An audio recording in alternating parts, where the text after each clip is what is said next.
Hello once again.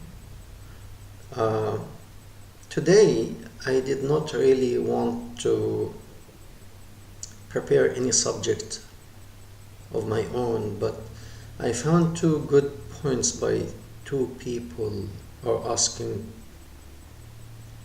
questions. One of them, he is asking about the hate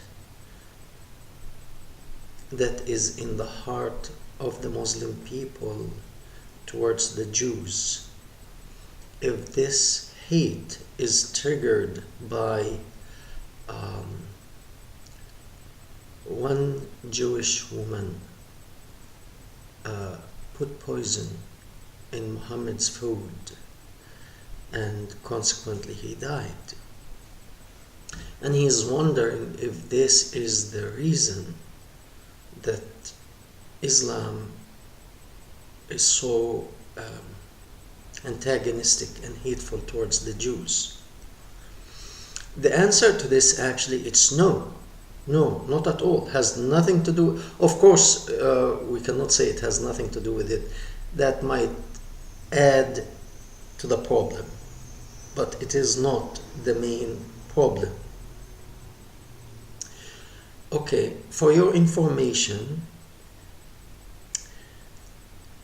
Muhammad and his early followers, they used to pray not towards Mecca, not towards that black building that you see sometimes on TV screens, or that place where Muslims now direct their face towards when they are praying.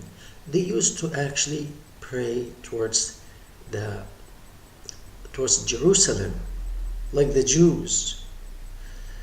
That's in the beginning. And the reason is, we have to admit that Muhammad was really a very smart person. There's no doubt about that. He was really before his time. So, why Muhammad and especially Muhammad hated the Jews so much? That's what I would like to speak about first, because there's another vital question. Muhammad, okay, let's start with the Jews. The Jews, in general, most of the Jewish people, they study hard, as I have seen them, and they work very hard. And when you study hard and you work hard, your chance of becoming wealthy and influential is pretty high. And that was the situation of the Jews living in Arabia at this time when Muhammad came.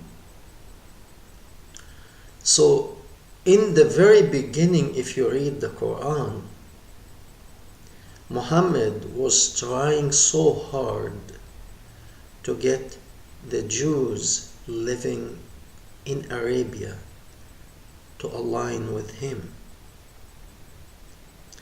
to be his followers. In my own personal opinion, why he wanted them to be his followers, it is for two reasons. One is religious. The second one is economical. Let's start with the economical one. The economical, if let's say for example you have any project or something that you are about to do and you need finance, you don't ask a poor person to finance you. You want the wealthy people to finance you. Mecca at this time, at the time of Muhammad, was a merchant city. And who were the biggest merchant in this city? They were the Jews and the Christian.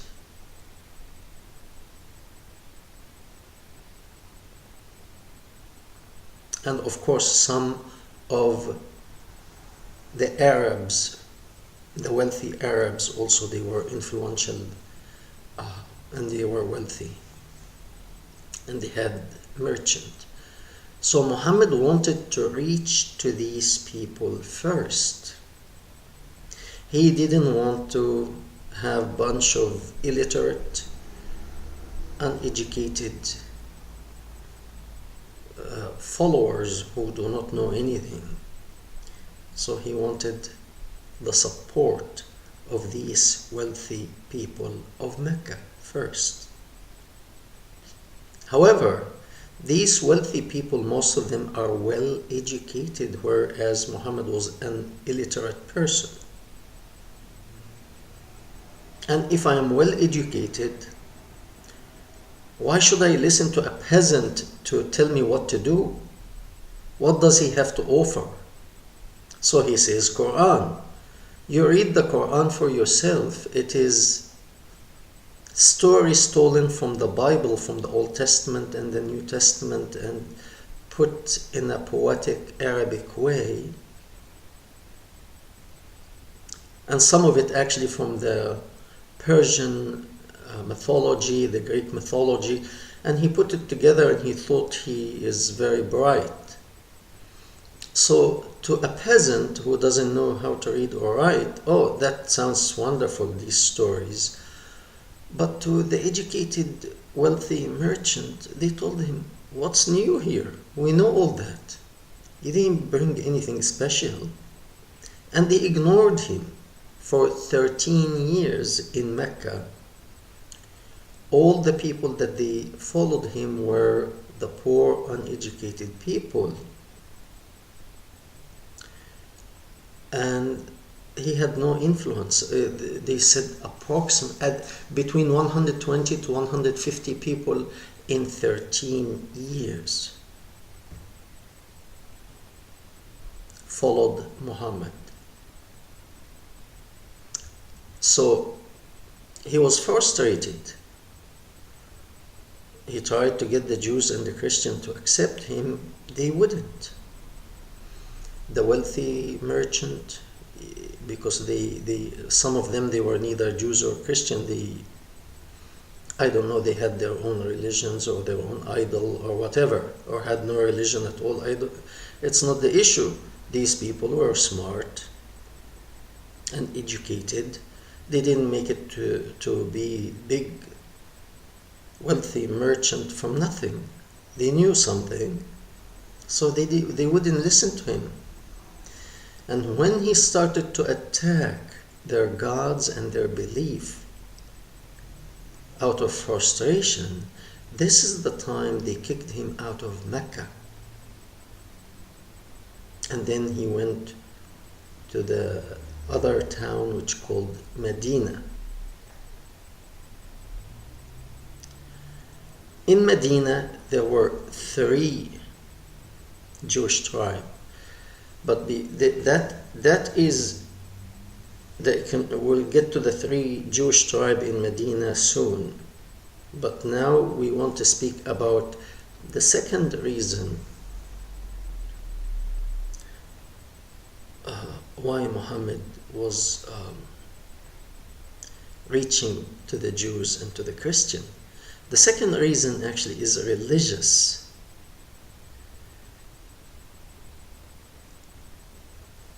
Most of the Jews, if not all of them, believe they are God's chosen people. And according to the Christian belief, yes, they are the chosen people. So, you have 2 religions. Judaism is like the root of a tree, and Christianity is the trunk and the branches. And around the coming of Muhammad, Christianity practically controlled the ancient world. So if Muhammad can get the Jews of Arabia, which they represent the root of Christianity, to accept him, if you control the root, you control the trunk and the branches of the tree. So, in my opinion, Muhammad wanted the acceptance of God's chosen people, the Jews, and the Christian. So, without firing a bullet or fighting one fight, he will actually be accepted on the worldwide stage that he is the new Messiah.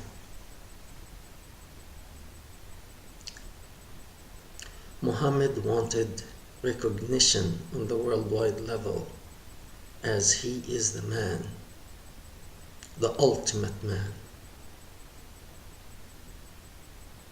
to bring salvation to humanity. These are the two reasons, in my opinion and in my understanding of Islam. Now, because the Jews, neither the Jews nor the Christian paid attention to him, rather kept him out, he was feeling hurt. And from there, he became so angry, so hateful, and so resentful, specifically towards the Jews. And he declared, okay, now instead of praying towards Jerusalem, he turned his back. Jerusalem is north of Mecca, where he was at. He turned his face 180 degrees south to face the big idol, that black building that was for idolatry people to go around and pray there. That was the beginning of admitting the hate, the anger, and the resentment towards the Jews. The idea that one Jewish lady killed him, this is not so clear, but I believe it is correct myself. Some people doubt it, but I think it is true. He was killed. He was poisoned by that lady. And the reason is, many of the Jewish people have suffered tremendous suffering from Muhammad and his followers. And as I said before, there were 3 major Jewish tribes in Arabia at this time. The first one was the smallest, and they were the luckiest.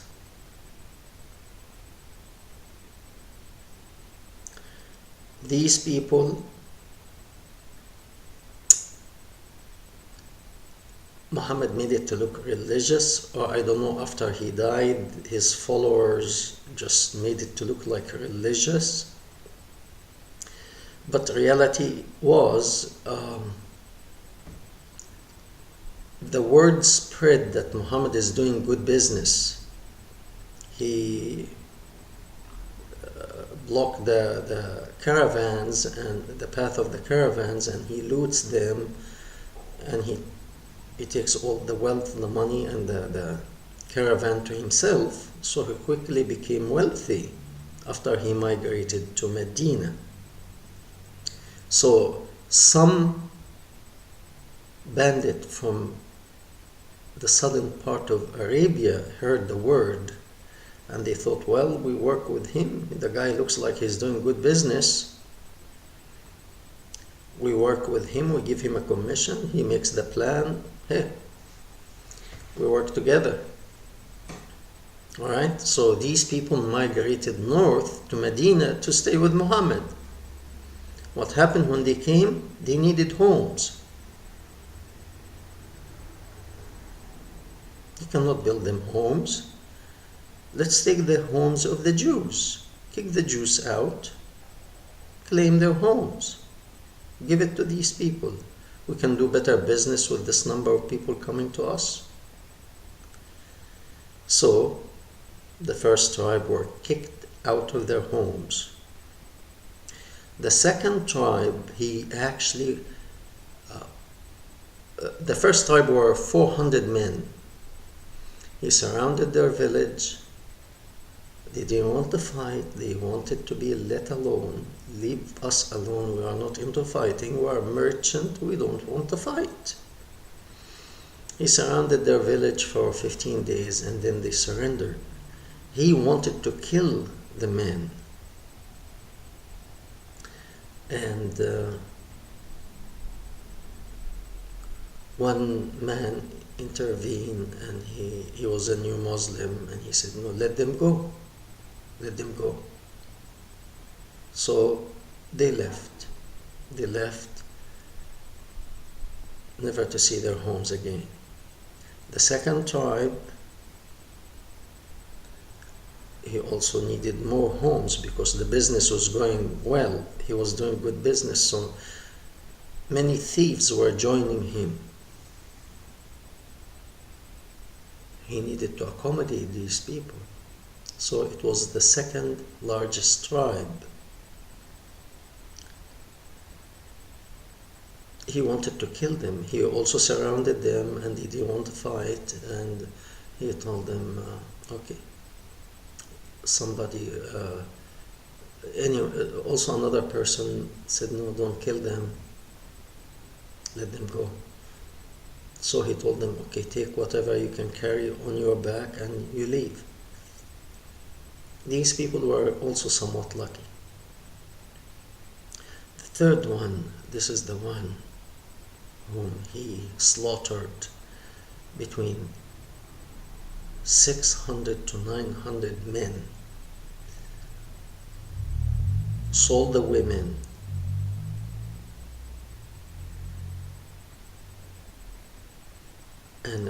sold the children as slaves and raped the women. He himself raped the daughter of the head of the tribe. So these are the two reasons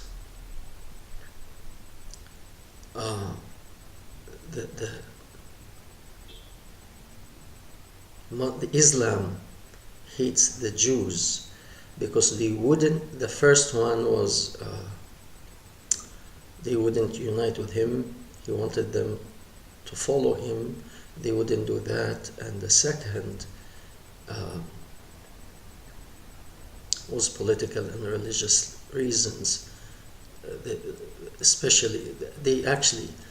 He suggested to those, the last one who killed, to become Muslim. They said, no, if you don't kill us, kill us.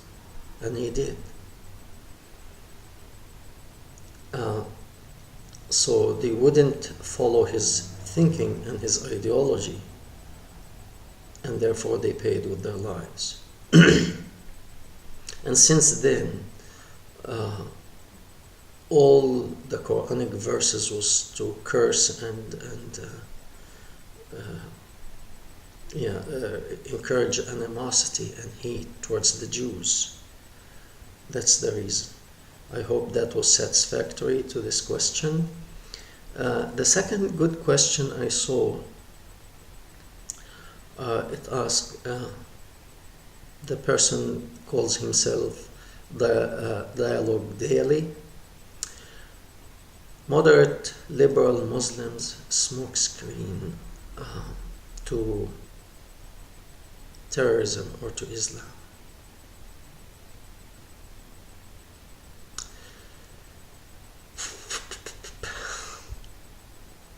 In my opinion,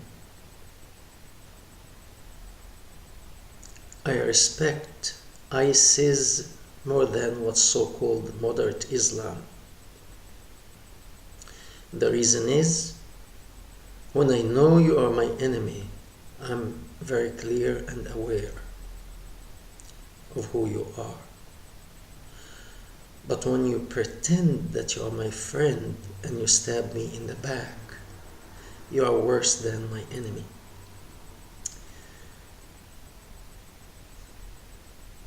And that is practically the moderate Muslims. What is a moderate Muslim? There are two types. One is a person who is really ignorant of Islam, and he thinks Islam, because the word means peace, and therefore we should advocate peace. He doesn't know anything, and he's really he's looking for peace. Okay? But again, ignorance is not the greatest thing. He or she should learn. Okay, but I understand he doesn't harbor any hate or anger towards anybody. That's okay. He soon may have to learn. And there's another type of Muslim, what we call moderate Muslim, who doesn't want to get his hands dirty. So what does he do? He gives donation to those who are willing to do the dirty job for him. There are many millionaires and billionaires in the Gulf region, who are donating millions of dollars on a regular basis to the violent groups such ISIS and Hamas and the Nusra and all these groups. And they come on the news condemning what ISIS is doing. These are the most dangerous people. Okay? They have what's called like two faces or forked tongue, like snakes. They want to appear like holy, and they are calling for peace and unity and but in the true sense, they are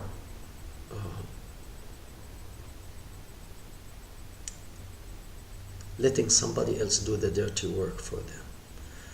So I'm very hesitant when I hear the word moderate Muslim, because there is even George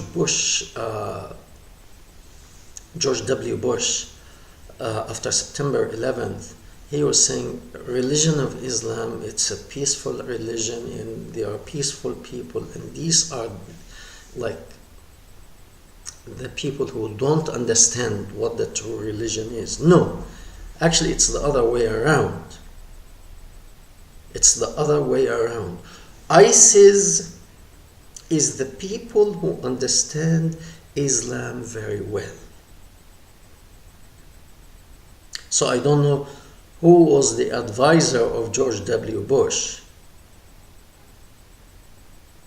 to tell him that these are not the real or the true Muslim, these are just lost souls. No. ISIS is applying what Muhammad taught in his lifetime. These are, I call them, the true Muslims.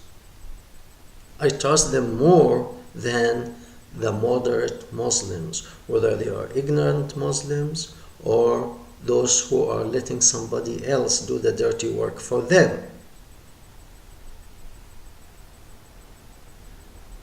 So when a person tells you, I'm a moderate Muslim, be more aware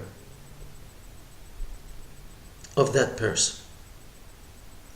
Be more careful with that person. We have many Muslim clerks now on YouTube talking about peace, and ISIS is just fanatic group and they are not moderate. No, they are 100% on the spot following in the footsteps of Muhammad. I really appreciate your comments and I appreciate your interaction, and if you have any more if you want to know anything else, I will be more than happy to talk about, and it opens different subjects. Thank you very much and have a good day.